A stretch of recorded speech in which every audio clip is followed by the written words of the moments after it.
Hi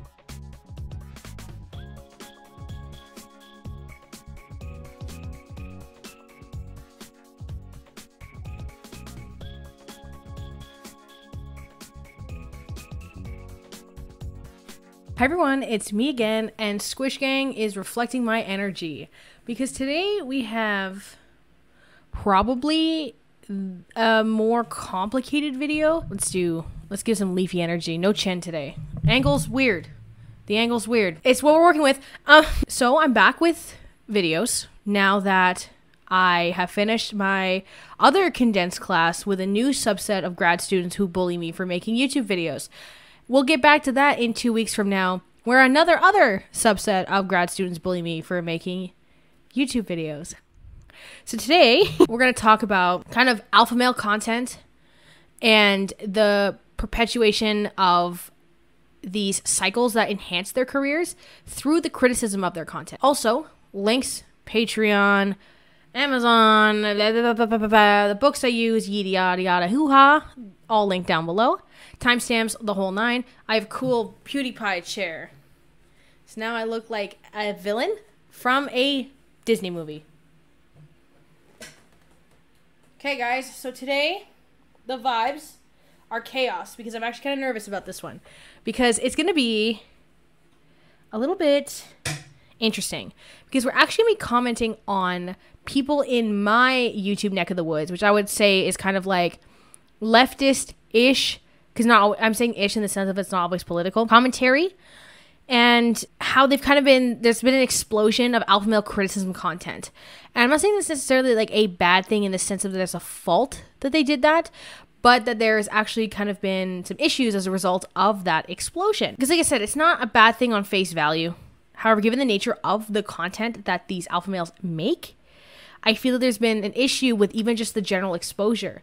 And you would know if you watch my other videos, even down to my Trisha video that I just made, or I have the like don't reduce clout chasing to like don't reduce everything to clout chasing video, which is like quite old and didn't get that many views, so nobody watched it. But if you go watch those ones kind of have a air of that I think that people should be criticized online, and that this idea of just like letting them die out is like not the vibe. Also, if anyone's wondering what that is, that's a glasses case. I'm actually gonna get that out of the way before someone comments. It is a glasses case. This is a glasses cleaner for anybody getting weird in the comments section. So here are the parts of the video. Part 1 is going to be the nature of the criticism. Part 2 is going to be the alpha male character archetype. And part 3 will be the rhetoric performance of the alpha male creator. So let's get into part 1. Ladies and gentlemen and non-binary individuals and other such icons. Part 1 is the nature of the criticism. So I want to make it clear, this is not a video of me bashing my counterparts for making the video. They're not the problem. It's just they inadvertently boosted people that are the problem through what I would qualify as a very normal cycle of content and something that is very normal to do and interact with on the platform. The difference comes from this atmosphere of the alpha/sigma male type, right?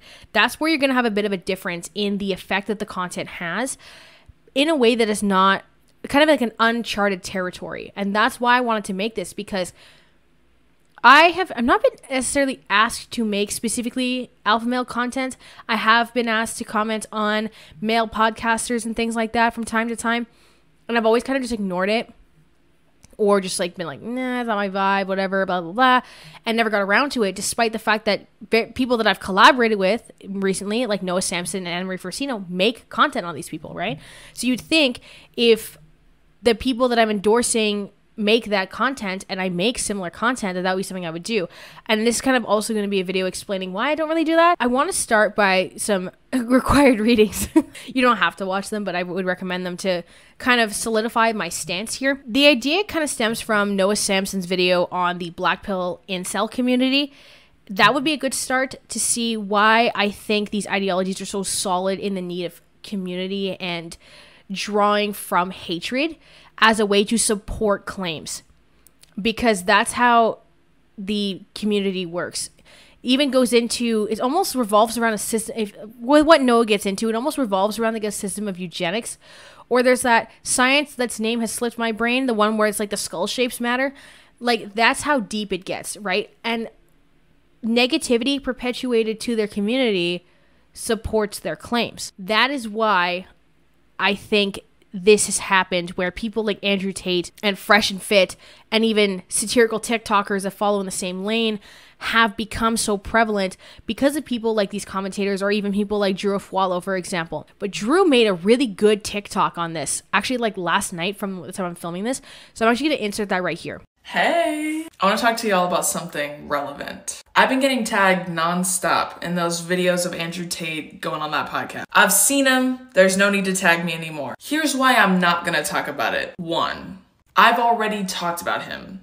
Like, I've made like 5 or 6 videos about that talking bean. Me and Mr. Peanut Head go way back, brother. So I've said everything I need to say about that guy, and I've seen all I need to see. 2, I am not in any way, shape, or form surprised by anything he said. I have said this countless fucking times. Men like that don't want to learn. They don't even really want to debate. They just want a platform to spew their venom. They want to take those bigoted thoughts that rattle around in that birdcage and make it everybody else's problem. That's why I don't waste time trying to talk to them about it. I don't put them on my podcast. I don't platform them whatsoever, bitch. I put them in the town square so they get their lickings, and then I send them back home. I compare the likeness of men like this to like the gremlins, you know? If you feed them after midnight, if you get them wet, they terrorize the entire town. You know what I mean?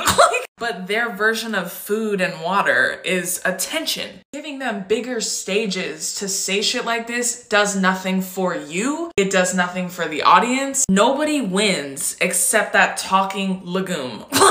Men like that need to be starved. Like, they need to be put in an involuntary drought, bitch. If you let them shout into the void, then they'll have no choice but to go back down in that sewer where they came from, bitch. So there's no point in me talking about it because I got bigger fish to fry. You feel me? Thanks. Love you. Bye. And you see, she makes a lot of good points about just trying to like let them die out, because this has gone in a different direction than a lot of people realize, because most people assume that humility exists. Our next video I want to talk about in this context, which I understand the environments are technically not identical, but there's enough overlap ideologically that I feel like it is really helpful, was Kunkin Dassner's video. I just don't like the word Kunkin. Like, just sounds like Play-Doh coming out. It's like, I just like pronouncing it for me. Not the T. But he just made a video about pickup lines and the making like parody pickup line videos from more famous creators like Curtis Connor or Drew Gooden, right? In his video, he talks about the environment of taking what's oftentimes very jarring and threatening messages and pairing them up with like light comedy messages and the means of humor. But they're juxtaposed in a way that is like really confusing and almost uncomfortable, and instead is kind of just setting the audience in a weird position. And I feel like that is a similar way that the alpha male criticism content has put a lot of audiences in now. Because once delving in to these communities and evaluating the chronically online nature that they have, you can see that the main desire is just that. A chronically online community. They desire a community. This is what Duncan also talks about in that pickup lines video. That's why I tweeted the other day. I was like, girl, why can't I do anything without Duncan thinking of it first? Because like, this is what I was like cooking on in my brain. And then I'm like dilly-dallying on like the internets yesterday, and I saw the video had come out, and I'm like, hot girl energy. He has hot girl energy, okay? Because the characters and shticks that each content creator has comes from a reward cycle. And every creator has a shtick to some extent if they make consistent content. And to make consistent content is what makes you successful on the platform. When you watch every internet history video, or like the evolution of blah, blah, blah, or the downfall of blah, blah, blah, blah, blah, they're talking about the beginning of their content. Like, they didn't really know what they wanted to make, and they weren't getting a lot of views yet. And then this one video got a bunch of views, and then they kept making it, right? I do it, right? My videos that are like the rhetoric of meh, do quite well. My weird long form essay content, typically on past eras of the internet, tend to do well as well. So that's kind of the like idea of finding your shtick. People like when I'm like serious and smart passing. I don't know. These alpha male people, once finding their key point of contention with people that are like leftist creators and women and femmes, non-binary, NBs, all that kind of stuff, they figured out what to fixate on, and that's what they've gone with. Well, perhaps someone can argue, what's the issue with poking fun at them, which I can agree. While I agree that it's not really an issue to poke fun at them, the issue is when the content criticizing them is seemingly unescapable, right? If you look, I had obviously the intro, like the little clips of me scrolling and stuff, and just how much alpha, even pure alpha male content, criticism content, or podcast criticism content has come out in the last couple of years, and even in the last couple of months. It's like every day something else pops up. There are whole channels that it's like found their fame on just like, do y'all remember like the 2021, early 2021 Gabby Hanna content creator? Like a bunch of channels like blew up because they were talking about Gabby Hanna, me included. Like the reason I got monetized was because of Gabby Hanna and then the Gabby Hanna Jimmy Snow situation, right? So that like type of creator that has kind of transcended like into like the alpha male criticism content. That's like the new form of that. I want to mention that this is an issue with the YouTube reward cycle and the perpetuation of how you need to boost your platform and your content, not the actual people that are making the content, especially because they actually have good intentions and contribute to like positive messaging being against these types of alpha males. Because you have to remember, these alpha males are contrarian content creators. That is literally their brand. They pitch their main audience typically towards like Western culture, which supposedly kind of pitches this idea of like gender equality and like that you're not supposed to like be mean to women, and like, does that actually happen? Not really. Or well, people that are just not cishet men. But because they're pitching to this culture of like gender equality, they have put themselves in the place of the villain, but the unapologetic villain, right? So that's why you're going to have these types of characters that are going to come out and gain fame, such as Andrew Tate and Fresh and Fit. And there's that other guy, I have his videos in the beginning. There's just a whole slew of them at this point where it's getting kind of ridiculous. Like if you scroll through, like Drew Wallow has like an infinite pool of content to dip into. We're gonna get to part 2, which is the actual alpha male character. Okay, and to elaborate on my villain comment that I just stated, right? The alpha male character type, like the alpha male archetype, or like the way they kind of create their image, is sticking to your guns as the only way to exist, right? They thrive on strength through ignorance, stagnance and consistency, rather than learning, growth, and development, which is what you typically are supposed to be aiming for, or at least we're taught to aim for. And this is the purpose of their debates and the way that they structure their content, down to even just the setups, right? This is kind of the way that a lot of online debates function, which is why I don't do them, because they don't really do much, right? There's no shift in ideology. There's no reasoning with people. It's typically, if you cave in any way, or you go, wait, maybe you're right, you're a hypocrite. Which is not true. That's not how that works. If y'all were wondering, like, that's not how that works. But the internet makes it seem like it does, which is sick. Which is awesome sauce.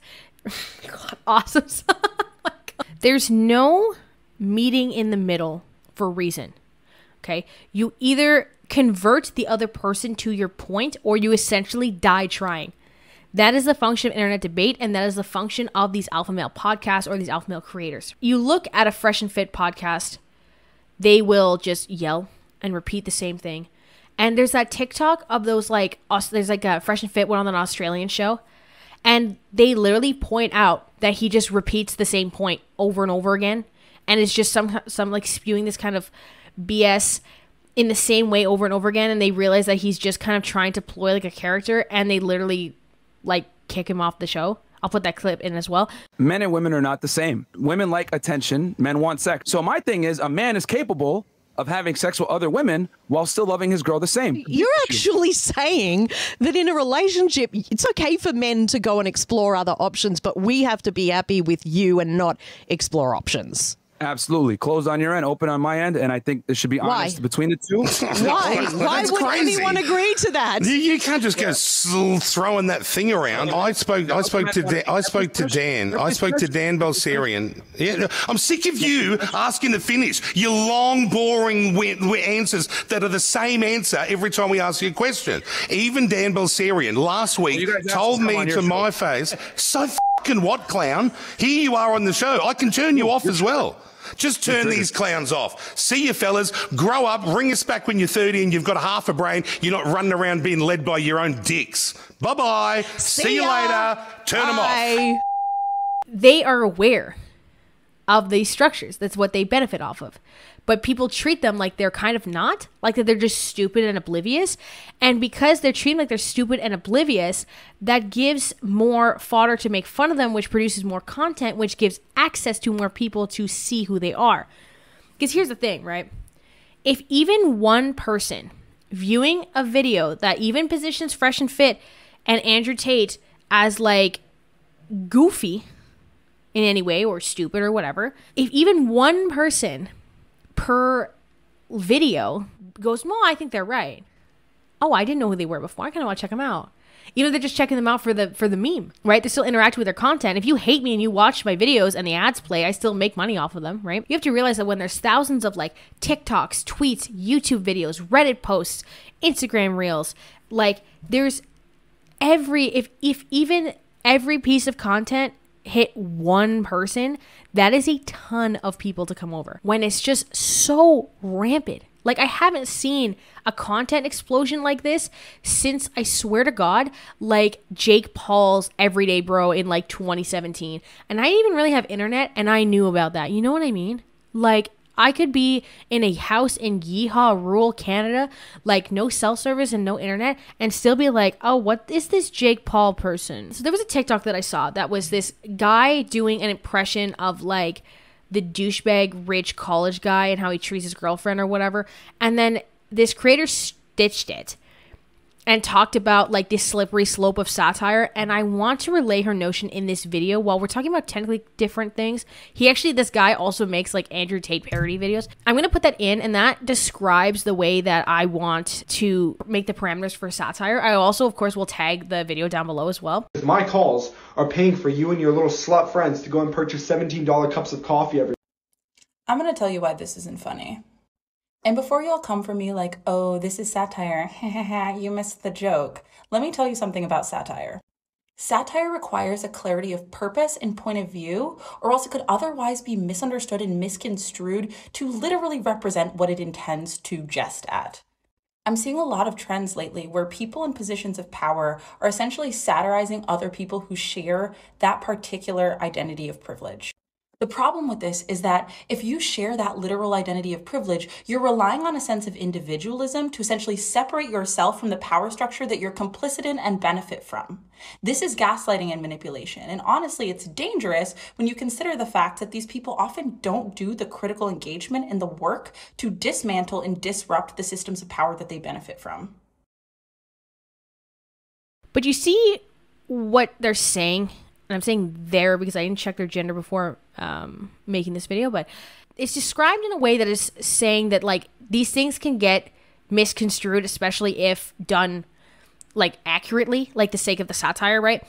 But I think it can even be misconstrued. Let's say if you're bad at making fun of them, right? Which can happen when you're new to content or you're not like the funniest person ever. I don't think I'm very funny unless I can bounce off of somebody else, which means I'm the laziest kind of funny. For there to be poor criticism too can fuel them as a way to combat that and seem like they are more logical than they really are. Then you have creators that play along with them, which are even worse. Andrew Tate recently went on Aiden Ross's stream. The fact that I'm older than Aiden Ross, because he's like rich and like lives in LA and I'm like doing another degree and sad and broke, so it's like weird to me. Regardless, Aiden Ross played along on the stream, right?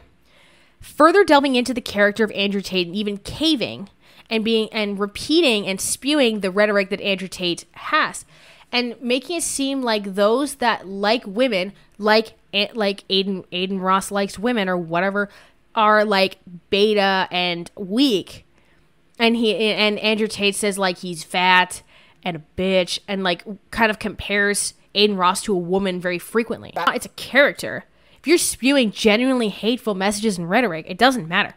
Like there's a point where, first off, people are not going to think it's satire. People are going to misconstrue the messages, or people are going to realize that there is an outlet to get the messages out there. They do want to get out there those malintent messages. Like I just made a video, right? Like I said, I mentioned before, on the Trisha Paytas effect and the troll characters that have been produced as a result of their career. The reason why I did include people like Fresh and Fit and Andrew Tate, if you want to see that they're playing a character, which some are going to argue that they don't, and I with Fresh and Fit especially, like I don't even really know. And the fact that there's that gray area, that's a problem. Because unlike things like do dogs have brains, misogyny is grounded in reality in the sense of its existence. Do I think the messages are grounded in reality? No. It is their reality, however. So that's why there's such a different set of harm and perpetuating cycles of abusing people outside of the cis-hetero male agenda, like the cis-hetero male way of life, which is terrifying. These people will find a way to spread their messages no matter what. There's no such thing as bad publicity. You know, if you can get it out there, you get it out there, especially because just the few opportunities. And I find this is a thing with right-wing creators in general, even aside from like the alpha male notion.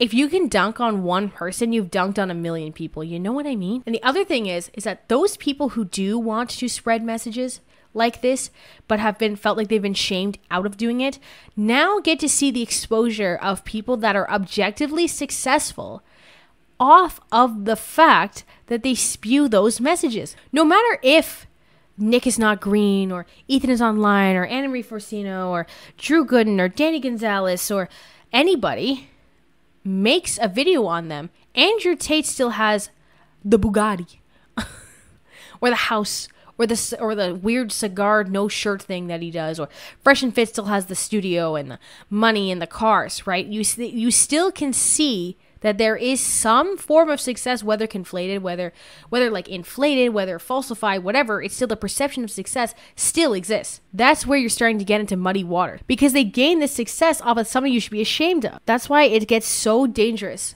when we're talking about these types of characters. We're gonna get into part 3, which is like the actual like rhetoric component of like what I'm seeing in these interactions. Okay, so we're gonna begin with the way that these men combine like the character and the debate. The way that they utilize conviction, and they base themselves as consistent and thus reliable, which those things are not bound together. These things are mutually exclusive, but they pretend that they're not. They even tend to cite each other, thus creating echo chambers and fueling arguments that can be supposedly supported as correct through only a confirmation bias. So we're going to look at, just quickly, the rulebook of arguments and the way that it views information perception. Every reference source is a product of a group of people with their limits and biases, acknowledged and unacknowledged, which in this case would be unacknowledged.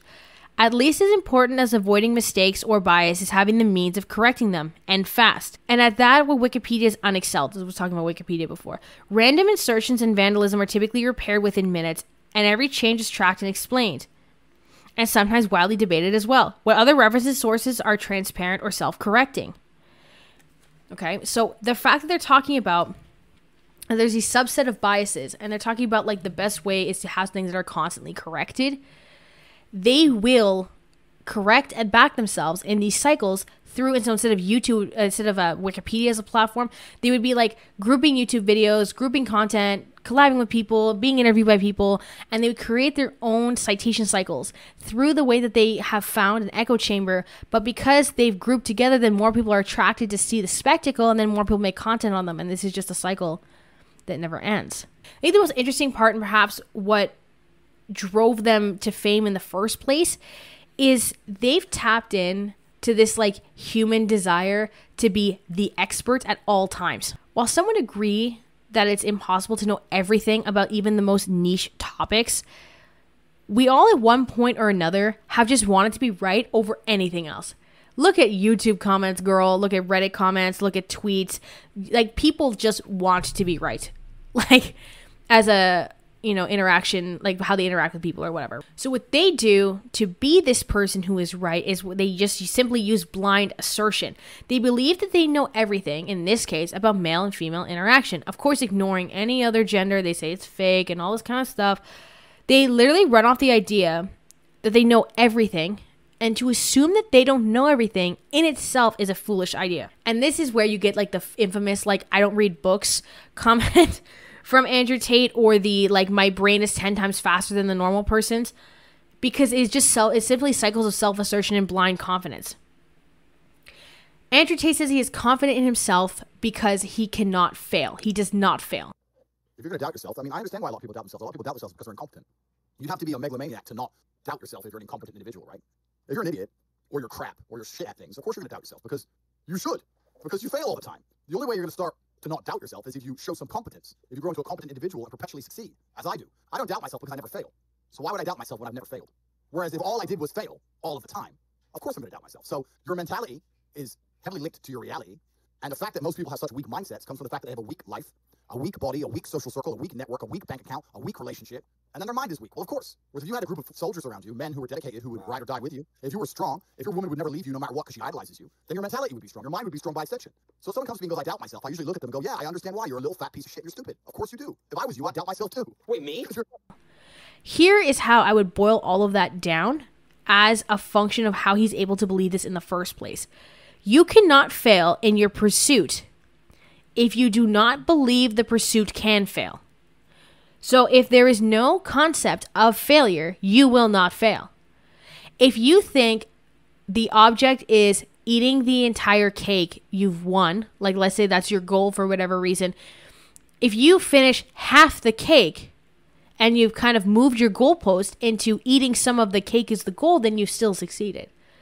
There's no measurement or abstract failure, then you do not fail. That is what they do. It's nuts. The Death of Expertise, which I've cited before, also talks about this notion, and I feel like it's really important. We've all met them. They're our coworkers, our friends, our family members.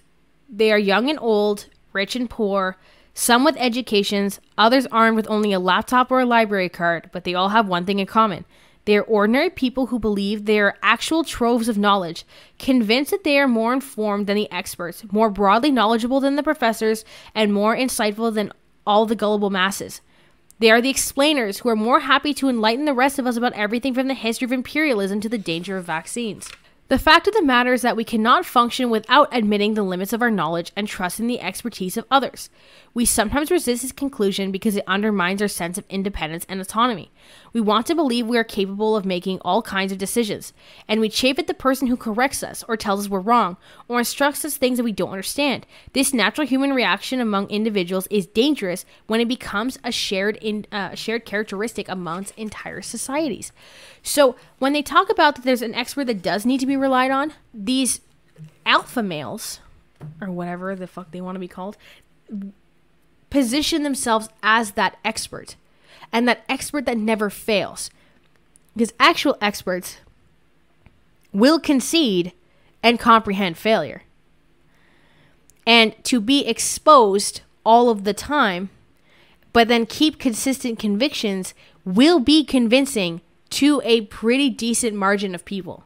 So when these are the people you deal with, irrelevancy and intervention to the audience that does not have the same power and reach and the same agenda and capacities, I find will be something that has to go further. That's the only solution that I can think of. I'm not really sure how else to approach it. And this is why even just the alpha males are dumb content trending is of concern to me. Now we're going to conclude, because this has been a lot and I know this has been complicated. I will be in the comments if there's any questions or anything, or if I haven't clarified myself enough.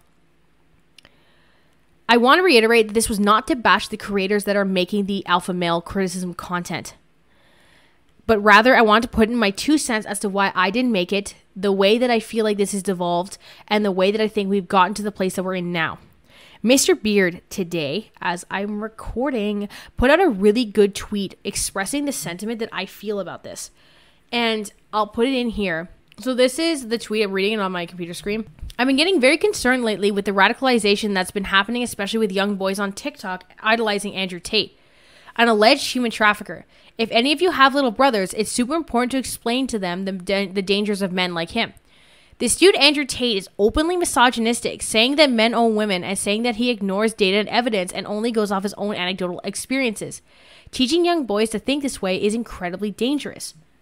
Someone also replied, not just little kids, I've been watching the clips from Dave Portnoy's podcast, and while Dave actually calls Tate out, Josh is clearly enamored, and Josh's reactions are nuts. So this is what I'm saying, right? There has become this blind belief in these people because of their convictions that has devolved into this really dangerous atmosphere. But anyways, that's enough of that, because I'm getting sweaty, because this video is making me nervous. Comment your thoughts down below. I'm very curious what they are, and like I said, I'll have conversations too, like, because I said I feel like I might have been a little bit too jargon heavy on this one. Links, Patreon, Amazon wish list, sources, tweets, blah, blah, blah, blah, tweets, TikToks, yeehaw, what's on my face, all that kind of stuff will be down below. Let me know what kind of content y'all looking for. I don't know if I have any ideas after this. I only ever work on one video at a time, so they kind of just get conjured randomly. I actually wrote the plot line for this while in class. Probably getting laughed at by the guy sitting next to me, but that's fine. You guys have a great day, and I'll see you when I see you. Bye. Never met a girl that I like enough to where it's like, I would love to hang out with you just as a friend. Do you go by your days just looking at every girl you see and like, yo, if we talk, we're gonna fuck. If that's the case, if this is like your real mindset, then you're an actual slut, nigga. You're a little whore. You're a little horny whore at your big blood clot age about me can't be friend with a girl then, because what am I gonna do with a person? Hobbies, right?